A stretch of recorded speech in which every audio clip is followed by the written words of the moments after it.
What's up, space humans? Pat Harrison here, and thank you so much for tuning in.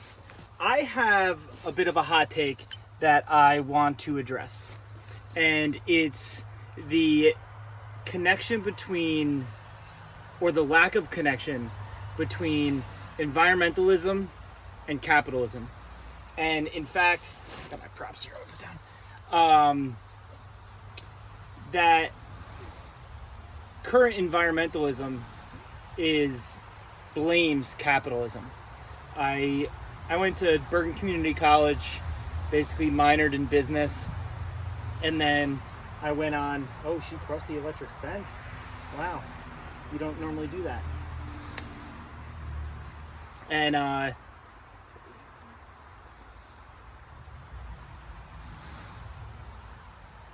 sorry. I went to school for environmental science to Ramapo, and it was kind of funny. I'll be totally honest. I went to Ramapo. I went to college as kind of like someone that was gonna prove the environmentalists wrong, and go in and learn their science to be able to point out their flaws in their logic. Well, we are joining the Anthropocene, which is the geological time period that are influenced by humans mainly, and there are human caused issues, and we need to respond to that. I think one of the biggest issues is food access, and access to quality food. I know I eat probably extremely well for a 28-year-old, and that's because I deal with the farmers. I hang out with them. I'm friends with them, and so I'm able to know what's growing and know what's fresh and get a good price on it, because I barter through it. I do. And it's a luxury that comes with this industry, and I'd love to see myself do a little bit better to be able to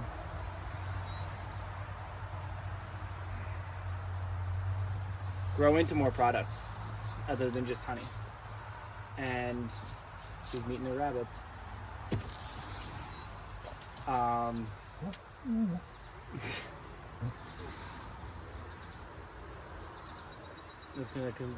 You're messing up the podcast, bro. And so I wanted to bring up the biggest thing that really needed to be addressed, and that is the tragedy of the commons. And the textbooks use like a field that many people bring their cattle to graze on. And 10 different farmers bring their cattle here, and they all want to get the most of it, and so they all put 10 cattle on this field. Now there's 100 here, and it's completely stripped, and it's barren and overworked, because it only really should have had 10, but 10 put 10, so it got stripped. And that's kind of, what a lot of people think we're doing to this space rock, where we're stripping its resources. And I don't think that that's what we're really doing. I think what we're doing is really stripping little parts of it and making small parts less productive, and hurting ourselves with little tiny cuts. So I don't know where I was going with that. And I guess one of the most main solutions that I really have doesn't tie to and blame the anything, because it's not a field. It's not any one particular group or organization, other than probably the government that we elect. And so I want to talk about capitalism if we were on a silver standard. Now, there used to be a time, I think it was 1933, that the dollar was backed by silver, where you can take a $1 bill and you can go get a 1 ounce of silver. And we were taking off that. We were taking off the gold standard. I think it was Nixon. And so they can just print these things infinitely. And it was a hot take that I put into the little address that I did last. And it's since we removed the dollar from something physical, that we've been outstripping our resources. We've been pushing debts to future generations. Social Security, and like there's what, $40 trillion of debt, $30 trillion in debt. Really, what's the difference? It's not getting paid. If we're delusional, if somebody's gonna really think that that's gonna get paid by somebody else other than just being forgiven, I don't know. But if we had a dollar tied to silver, we wouldn't have the economic growth that we have today. We would have slower growth for sure. But that's just economic growth. And that's just a number. That dollar gets inflated and we don't have economic growth. But the quality of life would improve, because people want to improve their lives. And if it was tied to something physical, things that go up in value truly do go up in value. Because if I were to buy this land, it would cost like 10,000 ounces of silver. And if interest in this area has gone up, I can sell it for 20,000 ounces of silver. And that's true value going up. That'd probably mean that somewhere else has gone down in value, instead of weird subsidies happening and not having to adjust for inflation. And would be something where, well, the environmentalists that will say that they're environmentalists and the fiscal conservatives can meet. Because if it was Piper, the fiscal conservatives want to be fiscally conservative. They want to not go trillions of dollars in debt, not manipulate markets, manipulate industries.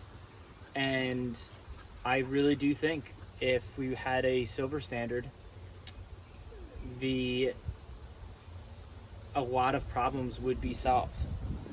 But what it would do is to install that. At first, it would cause us harm, the current generation. It would hurt to lose value in a lot of things.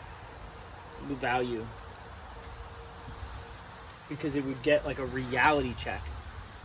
And it would be a recession, because things will get difficult for some amount of time, because we're adjusting to this new form of money. And that's really the difference between money and currency. Currency is, there's an implied value. People trust the dollar bill that I had in my pocket, and so they take it. They have this assumption of value, and money has value. There's silver. This is worth something. There's only so much of this. I can't make it. I can make it beautiful with the like imprintings of my country, but that's about it. And well, we learned in school that the fall of Rome was when inflation happened, and few people owned all of the land. That's what's happening today.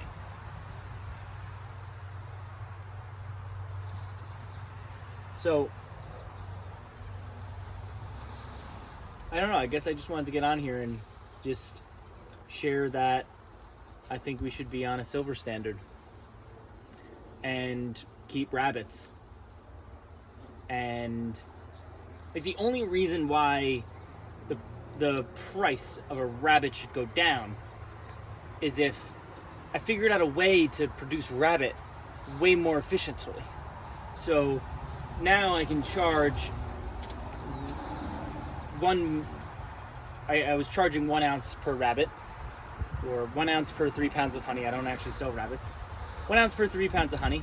Now, if I figured something out and I got some kind of efficiency built into my systems, and everybody's charging 1 ounce for 3 pounds of honey, and I can say, I can now charge 1 ounce for 5 pounds of honey because my bees did so well, or I have these super bees. I developed this strain. I improved human society through my innovation, and now the price has gone down. And of course, the opposite that could happen. There could be a disease. There could be a scarcity. There could be something that happens to rabbits or bees or whatever, and the price could go up. And like, that should be the only reason.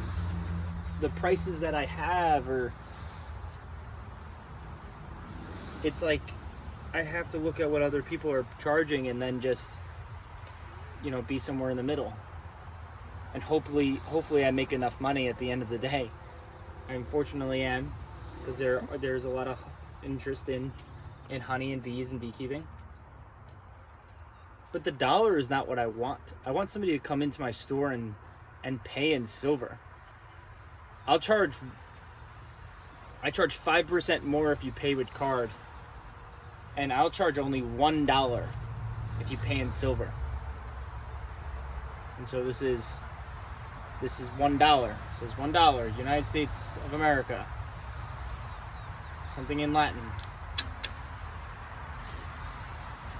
And well, I would, hey, somebody take me up on that. That'd be cool. I'm gonna log off. Thank you for watching, and be well. Cheers.